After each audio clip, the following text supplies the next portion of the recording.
Avec notamment cette affaire qui touche Kylian Mbappé, victime d'insultes racistes de cette sénatrice paraguayenne. On en parlait hier, une sénatrice qui s'enfonce, hein, j'ai envie de dire. Elle a tenu une conférence de presse aujourd'hui avec ses propos. Je ne vais pas tous les dire. Dites à Mbappé de lire ma lettre ouverte s'il sait lire.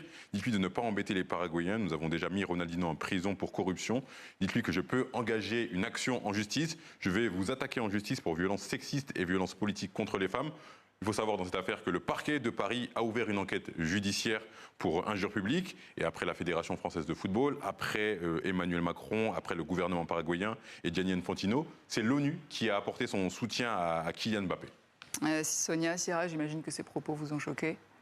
C'est indigne, irrespectueux.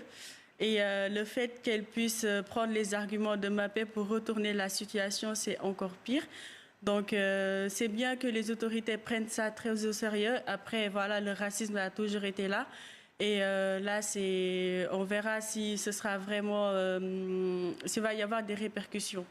Mais moi, je vois surtout qu'elle est seule. Le parti au pouvoir, qui n'est donc pas un parti d'extrême droite, elle n'est absolument pas soutenue, ce qui est assez rassurant quand même.